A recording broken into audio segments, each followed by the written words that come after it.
Shalom, welcome. My name is Rabbi Johnny Solomon, and I'm delighted to be speaking with Rabbi Ilan Segal, who is a translator of the Aruch Hashulchan, here we have a copy, and whose first volume on 50 Simonim on Hilchot Shabbat was recently published by Urim, and which I think is, by the way, magnificent. So, hello, Rabbi Segal, and before discussing your work, I'd like to find out about you and your background. So, where are you from? Where do you live now? And what led you to getting involved in translating the Aruch Hashulchan? Okay, it's good to be here and to be talking with you, Johnny. And I come originally I was born and grew up in Cape Town, South Africa, and straight after high school came to Eretz Israel to learn in yeshiva. And after 10 years in Israel, was back for a brief 4 years in South Africa as the rabbi of Pretoria, after which I returned to Israel. And since then, I've been involved in teaching in yeshivas, in seminaries, in various capacities. And Baruch Hashem, learning as well at the same time. And the Aruch Hashulchan project came to me in an interesting way. One of the places that I taught for a number of years was the Yeshivat Reshit Yerushalayim of the rabbis Marcus, and it was through my teaching in the yeshiva that I became acquainted with and had a connection with Rabbi J. Marcus, Rabbi Yaakov Marcus. And what happened is that I was at a point where I was kind of between things. The seminary that I'd been principal of had just closed, and I was looking for a new project, something exciting, something challenging. And Rabbi Marcus called me kind of out of the blue and said to me, I'd spoken to him a couple of times about, doing writing, editing work. And he said to me, are you interested in editing a translation of the Aruch Hashulchan? And I was like, yes. It was exciting to me because it's one of those sfarim that I've always thought about should be translated, and kind of had always toyed my mind with the idea that if I had the time, it would be a nice thing to work on. All of a sudden, kind of min hashamayim, it was thrown at me. And it was just one of those incredible twists of hashgacha that it was everything in the right place. And so that's how I landed up working on the Aruch Hashulchan. Wow, mamash fortuitous, really, mazel, a beautiful thing. It's interesting how you reacted with that, joyful enthusiasm at Aruch Hashulchan, as if somehow you'd been waiting for this project for a while, but didn't realize that it had been on its way towards you. And the Aruch Hashulchan is really an extraordinary sefer. And I want to turn to that now, because while it's a set of svarim, and I have, of course, my set of Aruch Hashulchan here that I regularly learn and consult, and many others do as well, there may be some listening or watching this conversation who are less familiar with its author and what he sought to achieve by publishing this masterpiece. So can you briefly explain what is the Aruch Hashulchan and why you think the time has come for us to have the Aruch Hashulchan in English? So the Aruch Hashulchan is, as his name suggests, is a kind of, it's a commentary on the Shulchan Aruch. And in his introduction, which he printed at the beginning of the first volume that he printed, which was Choshen Mishpat, he explains how what the Shulchan Aruch came to do was to take the plethora of opinions that had developed over the period of the Rishonim and explain them, identify them, and then tell you what you're supposed to do to find your way in the maze of opinions. And that's what the Shulchan Aruch did. But that, of course, engendered, as is the way of halacha, commentaries and more commentaries and super commentaries. And so generations later, you sit with the Shulchan Aruch and the Ramah and the Magen Avraham and the Taz and the various other commentaries and commentaries on commentaries, and you again left bewildered as to what am I supposed to do. And therefore, he felt that there was a need to, as we make Seder, to make order in the commentaries and say, this is halacha l'maaseh, what one should do. And that is what Rabbi Chil Michal Levi Epstein was one of the great Talmidei Chachamim of his era, the latter part of the 19th century. He passed away, I think, in 1907, and he was recognized in his time as one of the leading poskim, and his sefer was accepted as the volumes were published. It became widespread and was considered, certainly in Lithuania, one of the authoritative sefer in halacha. Yeah, so thank you so much for explaining. And just a follow-up question. As you know full well, when people speak about crystallized halacha, shall we say, the bottom line of what we do, especially in the realm of Aruch Chaim, often people revert to the Mishnah Berurah. And the Aruch Hashulchan and the Mishnah Berurah were being written basically contemporaneously. So how does one differ from the other, and why in particular that Mishnah Berurah has been translated for a while? I know there's been further editions more recently published, but what's the added benefit if I had an English Mishnah Berurah and I have now your Sefer on the Aruch Hashulchan, at least 50 simonim in English, and I believe you're going to be working on translating the rest of the set? Why would I revert to this, or what would I gain in terms of understanding methodology of halacha by learning this Sefer versus something else? That's a very important question to ask. The accepted authority in halacha in our times, post-war, is the Mishnah Berurah, and there's nothing to, that's not up for discussion. That is the derech that the Gedolei Poskim after the war of this era took, and there's no question. But I think I wrote in my introduction, my translator's introduction, that Beautiful. I don't think you can open up any contemporary Sefer Halacha and not find that they contend with the Aruch Hashulchan. You may not have to agree with him, but you do have to contend with what he says. The Aruch Hashulchan differs from the Mishnah Berurah. There are obviously similarities, but he differs in his methodology and what you get out of it. I mean, the Mishnah Berurah brings you a collection of opinions. He doesn't even always tell you what the final thing to do is. He just records the opinions. Sometimes he does pass them. The Aruch Hashulchan did something more than that. He takes you back, as it were, to the Beit Yosef, to the Rambam, puts out, where necessary, the opinions of the Rishonim, summarizes them, shows you how the Shulchan Aruch, Ramah deal with them, where necessary, gives you the sugya. So there's a lot. When you learn the Aruch Hashulchan, you get a tremendous picture from the beginning of the structure of the halacha, the sources of the halacha, so that you come out of a siman of Aruch Hashulchan with feeling, even if you knew nothing when you started, that you have a pretty good command of the topic as a whole, understanding where the halacha came from. And this is the incredible thing about Aruch Hashulchan, is that I divide it into 4 functions. One is giving this background, like I said, the structure, Rishonim, Rambam, whatever. The opinions, the salient opinions of the Achronim, Magen Avram, Taz, Gra, whatever it is. And then halacha l'maaseh, and this is what we do. Usually he will tell you, and this is what we do. And if the common, the minhag ha'olam is different to the halacha, he'll explain to you why that is acceptable, or if it's not acceptable, why it's not acceptable. And the 4th thing is minhag, that he often puts in what the minhagim were of the time. It's a beautiful window onto the practical life of halacha of Lithuanian Jewry of that era. Beautiful, thank you so much.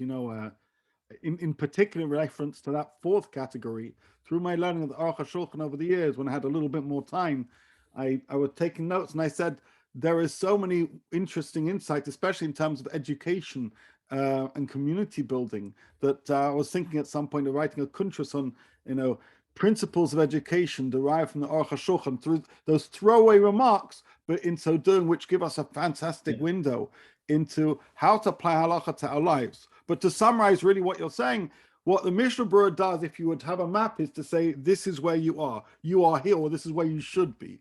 Whereas the Aruch Hashulchan takes us on a journey and says, this is where you've come from, and also emphasizes this is where you're at individually in terms of halachic obligations, as well as the context, the community context, the minhag context of where an individual is in terms of what they do.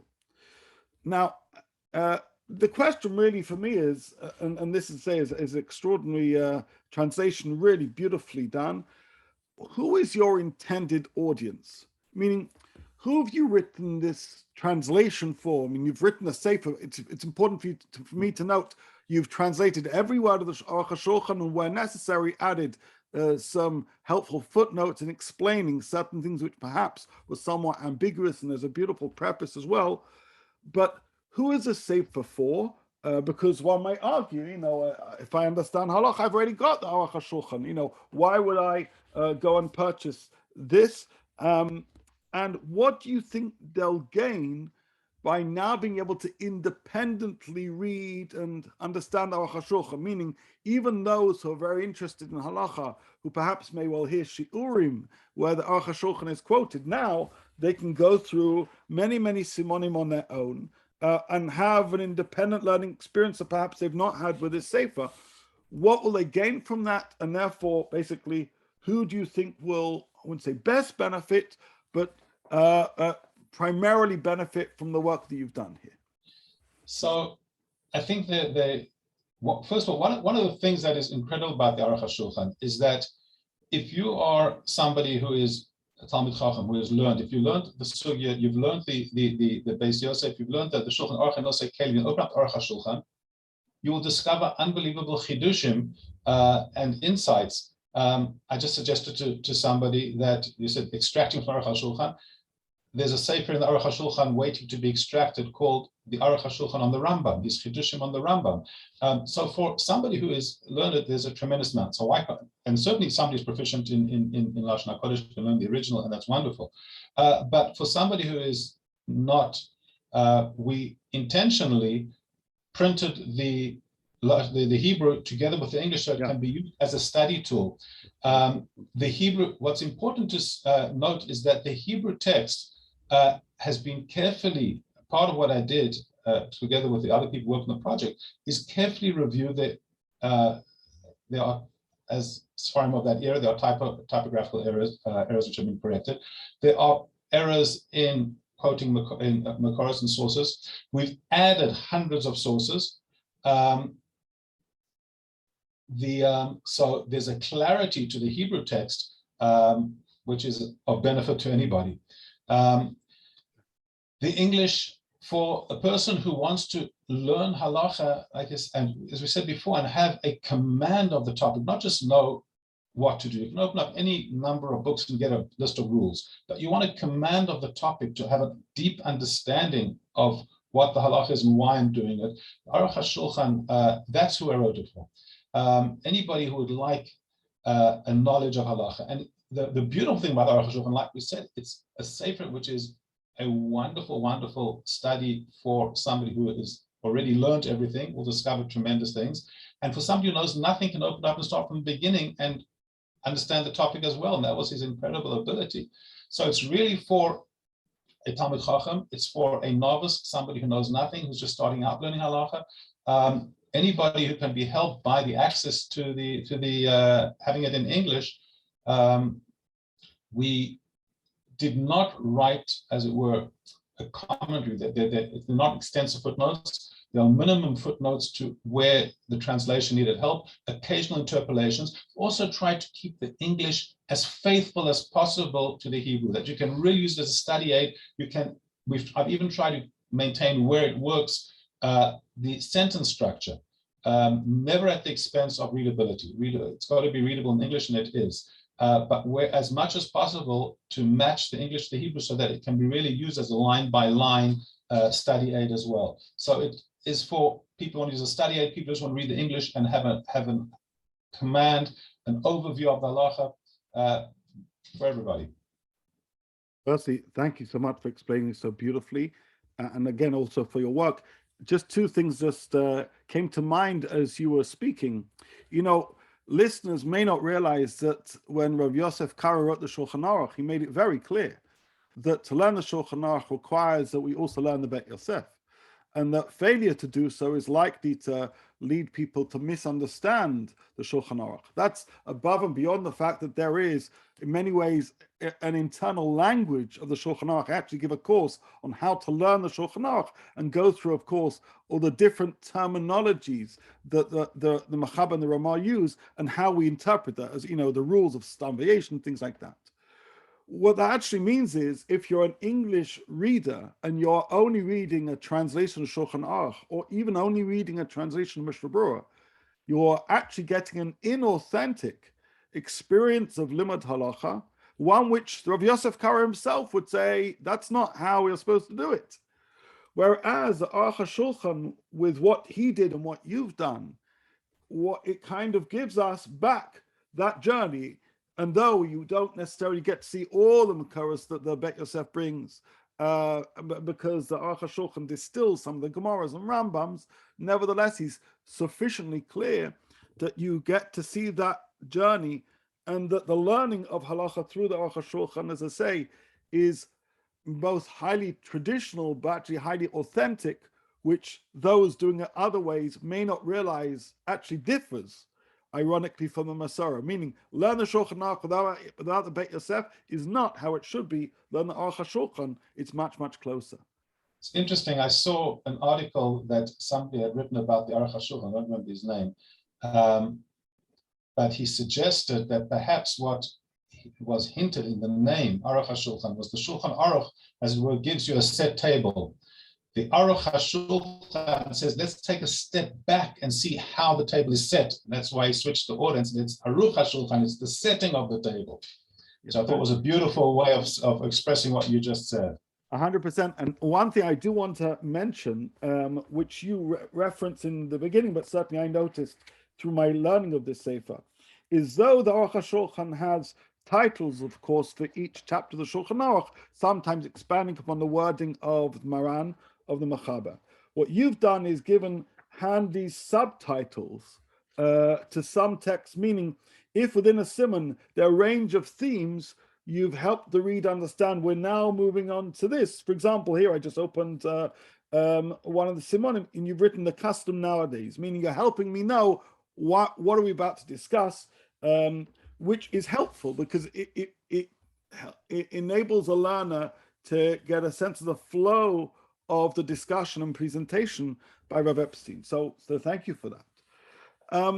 Now, as you know, and I've kind of actually just already alluded to that, while various digital platforms such as Sefaria have prompted a recent growth in the availability of halachic texts that have been translated into English, the great majority of halachic texts not only haven't been translated, but if we're honest, they won't be translated. And one of the reasons for that is because sophisticated halachic texts have what may be described as their own language. So they use particular words which are sophisticated and nuanced and have a history, in which in order to explain that, you'd have to write a whole bunch of footnotes themselves. So how have you overcome what I think is this very giant problem? I think one of the reasons why some people haven't attempted to attack this this enormous challenge of translating the Aruch Hashulchan and similar works, how have you overcome it? And can you give any examples of trying to find the right words that show sensitivity to the nuance of the way we learn and write halacha? Absolutely, that is definitely one of the challenges. I decided when I was approaching this, having done some work before on other halachic translations, editing, that I, on one hand, want to create my own vocabulary. On the other hand, balance between that and using terms that are recognizable, because people do recognize, terms are familiar. and try Like and muktzah, for strive for example, accuracy. there are certain words you don't translate because Right. you presume that the reader has some knowledge. Right, right. Sometimes, so what I try to do is when I come across a word or a concept in halacha, to conceptualize it and then not was not necessarily try and translate the term. I'll give you an example in a moment, but rather to conceptualize it and then to express in English what the concept is. So let's say, for example, psik resha. So psik resha, we all know psik resha means that you do something with and it's going to result in something which is malacha, and the term is taken from the idea of you chop off the head of a chicken, will it not die? Well, of course it will. So now, one of the things very important to take into consideration when translating to English is you're putting it out there for anybody on this planet who speaks English, who's not necessarily Jewish. And then you think, what does it sound like? So you put a footnote, psik resha means chop off the head of a chicken because, and the Gemara says you chop off the head of the chicken to give it a child to play with. Yeah. How does it sound to somebody who is not Jewish even, who's reading this, like, oh, Jews chop off heads of chickens for their children to play with? It sounds odd, and it is odd. So what I did was, I thought, well, what is a psik resha? What it is really is an inevitable result. I'm doing an action which has, if the may or may not be, that's vashanim iskavein, an unintended result. But if it's a psik resha, it's an inevitable result. So that is my translation. Psik resha translates as inevitable result. The first time that it appears in the extensive Reshim Bet, where he goes through all of the principles of Hilchos Shabbos, we put it in together with transliteration, psik resha, inevitable results. So we've now identified what it is. And then I put in a footnote which explains the origin of the phrase. And again, out of concern that people shouldn't be misunderstood, I add a word of explanation saying that, the ridiculousness of saying I'll chop off a chicken's head and it won't die is, if you like, somewhat whimsical illustration of the point. And from there, the phrase is borrowed. So that was an example of taking a phrase which, to translate literally, is clearly problematic, and finding something that I think works, but not how should I say? There are no apologetics over here. We want to be accurate. We want emes, and that's what I strive to do. Sometimes, when I hit on a word and it's challenging, so I look at other translations of halachic works to see what they've done with them, and sometimes look at another translation, you say, aha, and sometimes you say, I'm not bound by anybody's translation. I think that that Baruch Hashem here's another one that I'm just finishing up now, Shin Yud Chet, Bishul, Baruch Hashem, towards the finishing up the second volume now, and Bishul Achar Bishul, cooking after cooking. It doesn't work so well as an English phrase. Like, there is cooking after cooking, there's no cooking after cooking. What's cooking? I don't know. So I write, this is whatever, subject to the prohibition of recooking. Isn't that what bishul achar bishul is? It's cooking someone's already cooked. That's recooking. So it requires a bit of creativity. It requires thinking through things, and it's definitely challenging. But it's one of the things that I enjoy is be able to crystallize in the concepts into a word or phrase that are going to express it accurately and properly. Firstly, I'm so appreciative of you explaining your process in those two examples, and what that actually helps me understand is that there are a number of perhaps individuals who are early in their learning journey, who encounter these phrases and putting aside the confusion of, for example, psik resha, which exists, but let's say bishul achar bishul. It's a phrase that comes up, constantly if you're learning those simonim.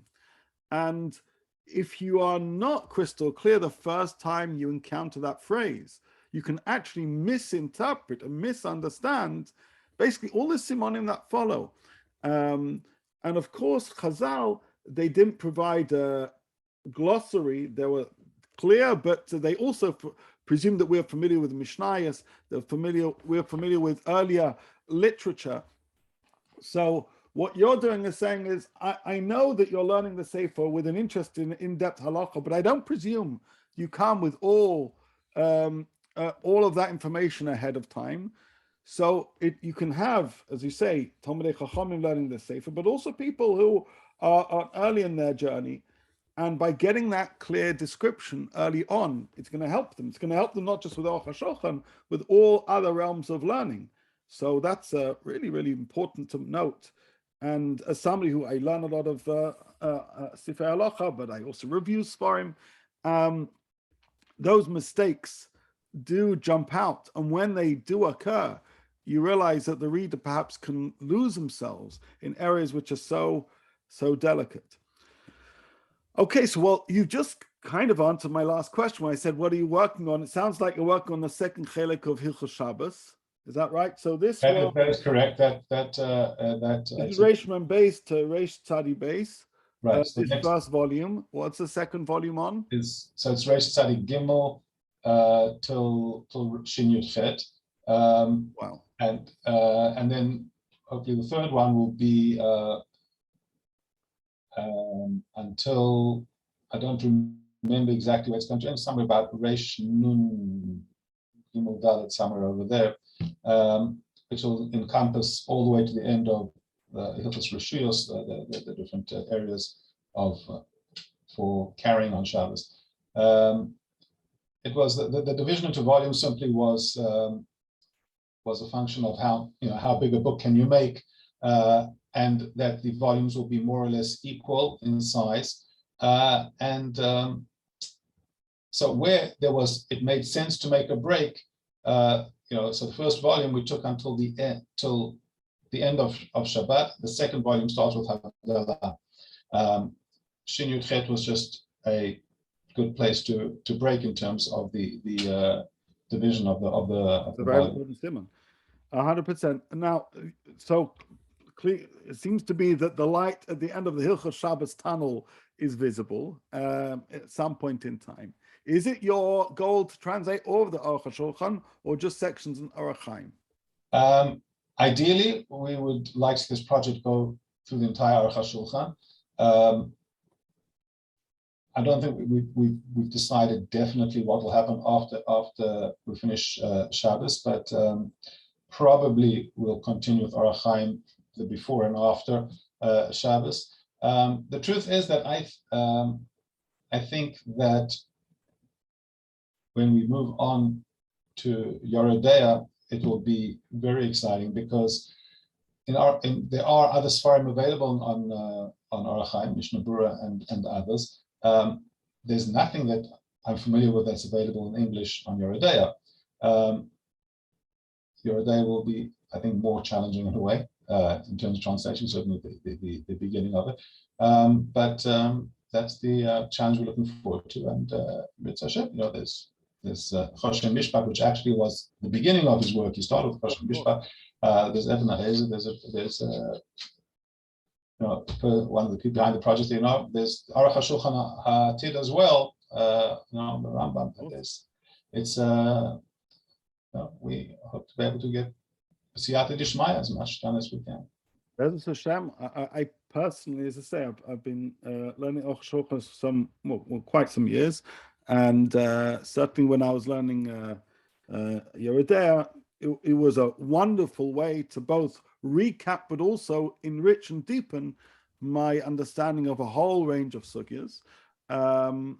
But definitely, in terms of, you say, availability, there's more in Orach Chaim than Yoredea, but there is more in Yoredea than Evan Ezer, and there's more in Evan Ezer than Choshen Mishpat, at least in terms of English, other than a handful of simonim. And I think it will be transformative if the Aruch Hashulchan, which it's worthwhile noting, there are some simonim that he wasn't able to complete his Perishon, but in Choshen Mishpat, and some in the Yardeh, if I recall. But nevertheless, it will be a game changer. And as somebody who teaches a lot, for those who are wanting to engage just in Hebrew, then they go with it. But for those, as I say, who are on a learning journey, I was learning with somebody last year, and they would often ask, does it exist in English? And I'd have to often say, no, it doesn't, and I don't know if it ever will. But if the Aruch Hashulchan does, that is a whole new window, a whole new vista in helping people and introducing them to errors halacha that are often left to a handful of people. And this will really very much make them feel a part of that conversation and deepen their understanding of all these beautiful halachas which shape our lives. So really, it's been a pleasure and a privilege. Thank you so much for what you're doing. Any idea about the timeline of when the next Chelek on Hilchos Shabbos is coming out? That's really up to the publisher. But I hope, Ezra Hashem, the pace we're going, that towards the end of this year it should be out. Yeah, fam. For those who are listening, again, if you're going to a Jewish bookstore on online purchasing of Svarim, this is what the Sefer looks like.